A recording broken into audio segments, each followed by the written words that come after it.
Han pasado meses, incluso años. Los acusados siguen tras las rejas, pero el juicio aún no comienza.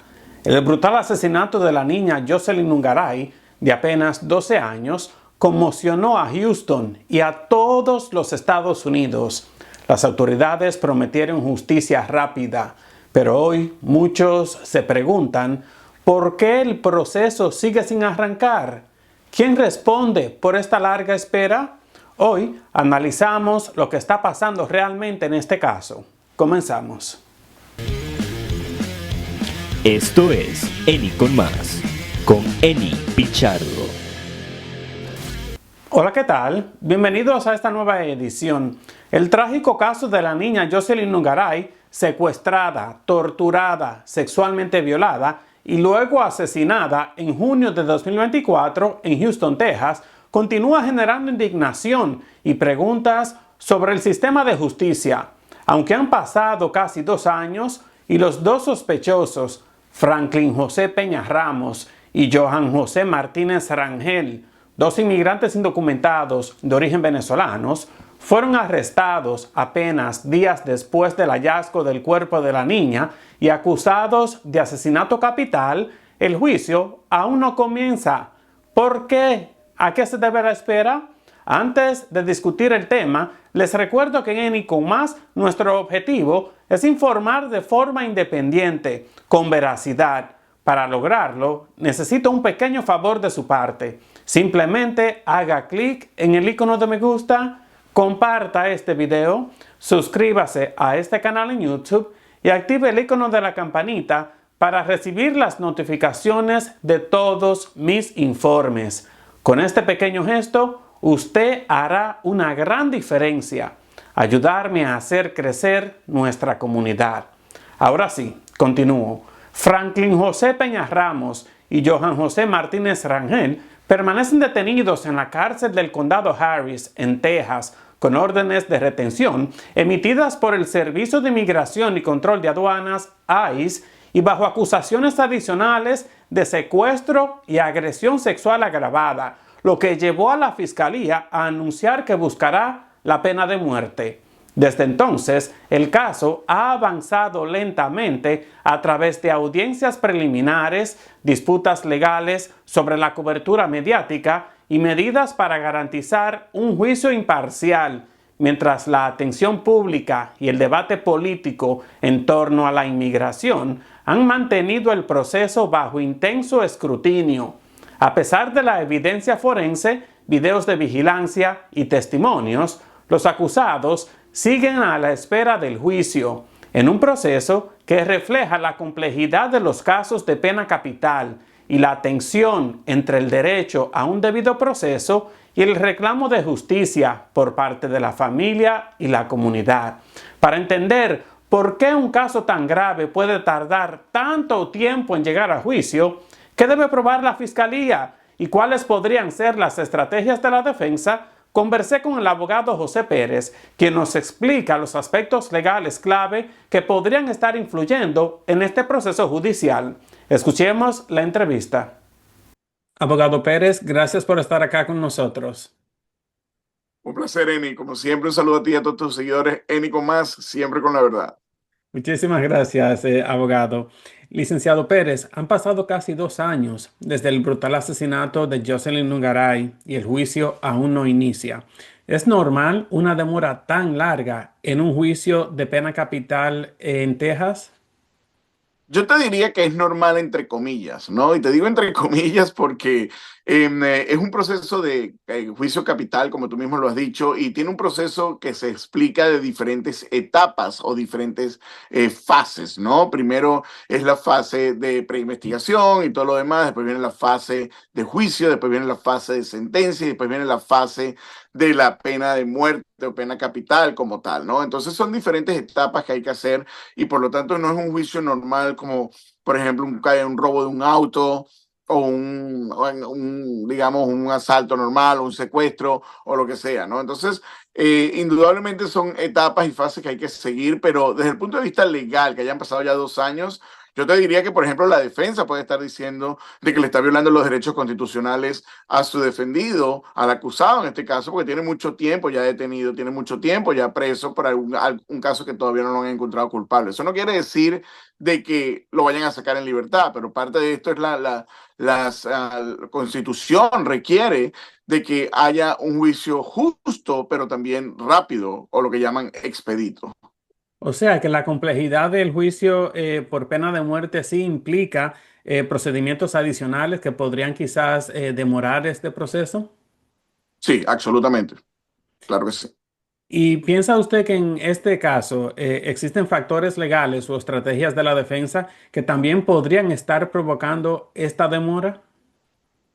Indudablemente, uno como abogado de un defendido, en este caso, o un acusado como él, uno trataría de buscar cualquier tipo de elemento para tratar, no de retrasar, pero para tratar de alguna u otra manera de desvirtuar el caso de la fiscalía, en este caso. Por ponerte un ejemplo, un retraso le puede beneficiar a este acusado si, por ejemplo, unos testigos se desaparecen, si unos testigos se van, si unos testigos ya después se arrepienten en querer declarar. Entonces, sí hay cosas delatorias que pueden ayudar al demandado, pero normalmente el demandado es el primero que quiere salir de esto. Así que la fiscalía a veces, si se le perdió un testigo, si no ha conseguido la evidencia que necesita, si no tiene el experto que necesita, a veces más bien es la fiscalía la que trata de retrasar el caso. O sea, entonces, ¿qué piensa usted desde la perspectiva de la fiscalía? ¿Podría ser conveniente tomarse más tiempo para fortalecer el caso antes de presentarlo ante un jurado o ante un juez? Todo depende de qué tanta evidencia tengan en su caso. Si ellos no tienen todos los, como lo llamamos, como lo dicen aquí en Estados Unidos, todos los ducks in a row, todos los, ¿sabes? Todos los elementos de prueba bien alineados, entonces sí van a necesitar más tiempo, porque como te dije, esto no es algo de que ellos van a poder, después que comience el juicio, buscar evidencia adicional. O lo tienen todo, o se acaba todo y pueden incluso perder el caso. ¿Y qué debe probar la fiscalía para sostener ese cargo de capital murder en un caso como este? Bueno, debe probar indudablemente el asesinato como tal, debe probar los elementos de prueba de que necesita en Texas para poder demostrar de que este acusado es culpable de ese asesinato, pero además de eso debe demostrar para la pena capital que hubo la alevosía, que hubo la parte de lo que tenía ese intención, malicia y esa premeditación para poder entonces llevarlo a la pena capital. Y en este proceso, licenciado Pérez, se han presentado cargos de secuestro y agresión sexual agravada. ¿De qué manera podrían estas acusaciones quizás influir en la posible sentencia? Indudablemente, cuando la fiscalía siempre agrega otros cargos adicionales para de alguna u otra manera tener más colchón de cómo poder demostrar de que la persona es culpable. Entre más cargos escuche el jurado, más creen ellos de que va a estar demostrando su culpabilidad. No es lo mismo una persona que diga, solamente lo estamos cargando con este cargo de asesinato que cargarlo con asesinato, con secuestro, con acoso sexual, con violación, con todas estas cosas que en la mente del jurado lo encuentran más culpable y a pesar de que tengan que probar un elemento de cada una de las cosas, a veces cuando prueban solamente un lado de los elementos, ya lo encuentran culpable en todos los otros. Entonces eso es una estrategia indudablemente de la fiscalía. Ahora, abogado Pérez, en un caso con videos, evidencia forense y testimonios, ¿qué podría hacer la defensa para generar dudas razonables? Bueno, mira, hay muchos elementos que se pueden utilizar para pruebas, para dudas razonables. El hecho de que tú te veas en un video con la persona en un momento determinado no quiere decir de que tú fuiste el que la terminaste asesinando. Al menos que, que tengas un video donde la estés matando como tal en ese momento.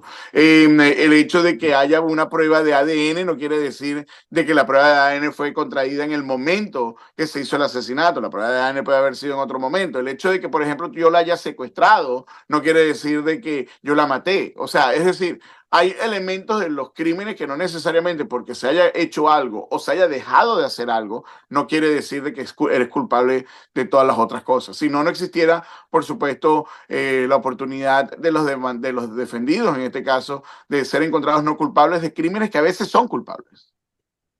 Abogado Pérez, y uno de los acusados ya está acusando al otro. El hecho de que ellos se culpen entre sí, ¿fortalece esto o debilita el caso para el Ministerio Público? ¿Piensa usted?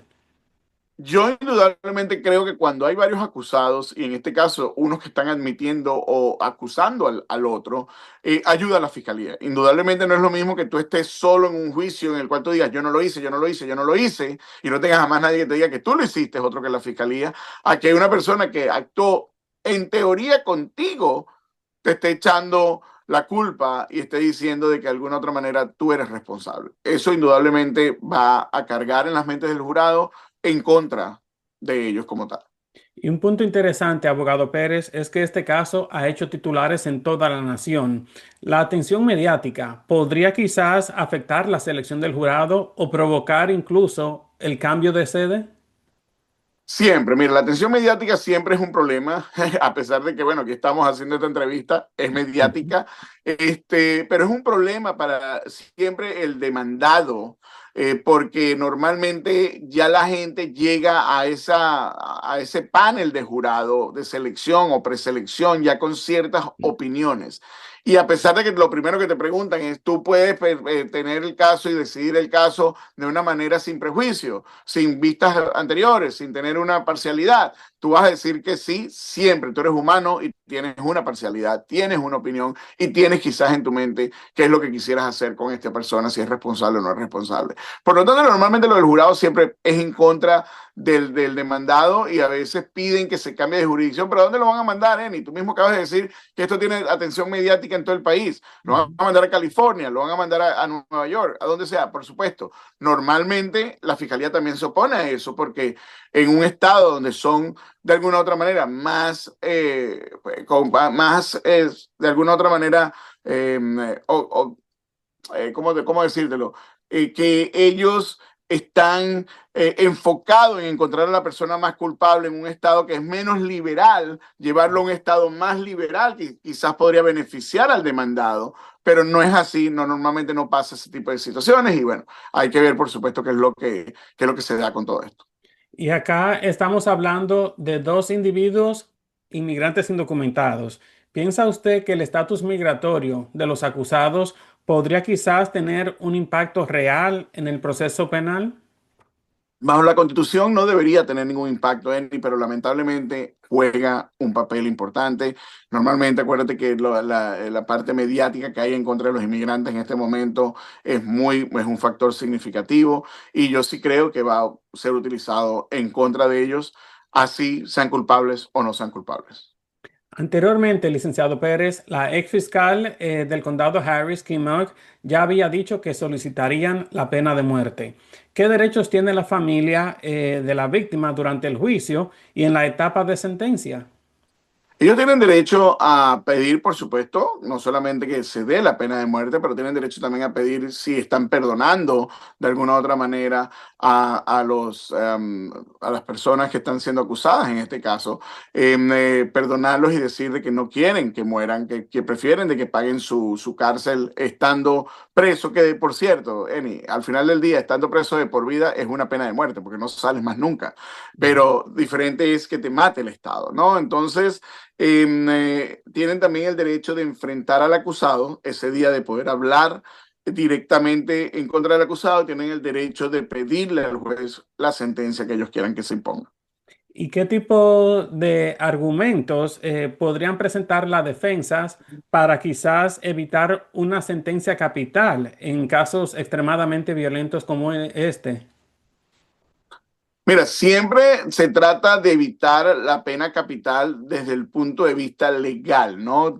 Partes técnicas, no necesariamente del caso como tal factual, porque ellos van a apelar la decisión que haya. Escríbelo, o sea, con estos abogados que tienen ahorita, si la sentencia es culpable, ellos van a hacer un proceso de apelación y por supuesto eso es parte de lo que pasó y de los hechos de cómo se presentaron y cómo se probaron. Pero lo de la pena capital es más que todo una cuestión técnica, o si se probaron o no se probaron los elementos necesarios, independientemente del homicidio, independientemente del asesinato, para que se mate, para que el Estado entonces mate a estas personas. Y según lo que usted me ha explicado en otras entrevistas, esto le costaría más a los ciudadanos, ¿no? Millones y millones de dólares. El puro hecho de un juicio capital, después de que la persona es encontrada culpable, está valorado a veces en hasta 5 millones de dólares. Wow. Y finalmente, abogado Pérez, desde su experiencia, ¿qué tan sólido parece este caso antes de llegar a un juicio?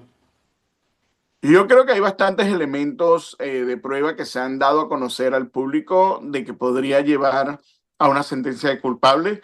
Yo creo que le va a costar a la defensa salir de eso. Y sobre todo, por lo que hablamos hace unos minutos atrás, de que uno se está echando la culpa al otro, eso quiere decir de que puede haber cierta culpabilidad. Perfecto, abogado Pérez, agradezco mucho su tiempo y su colaboración. Un placer, Eni. Un saludo a ti y a todos tus seguidores. Es importante mencionar que esta semana intenté comunicarme con la oficina del fiscal distrital del condado Harris en Texas para conocer cómo avanzan las investigaciones, el proceso judicial y la situación de los acusados, pero hasta el momento no he recibido respuesta. Así que mientras el tiempo sigue pasando y el juicio aún no inicia, la familia de Jocelyn Nungaray continúa esperando respuestas y justicia. Un caso marcado por la violencia, la indignación pública y ahora también por la incertidumbre judicial. La gran pregunta ahora es, ¿puede una justicia que tarda tanto seguir siendo verdaderamente justa? Déjeme su opinión en los comentarios y comparta este video para abrir el debate a más personas. Y si quiere que sigamos investigando casos como este, recuerde hacer clic en el icono de me gusta, suscribirse a este canal y activar la campanita. Nos vemos en la próxima edición de Eni con Más, un breve informativo, siempre con la verdad.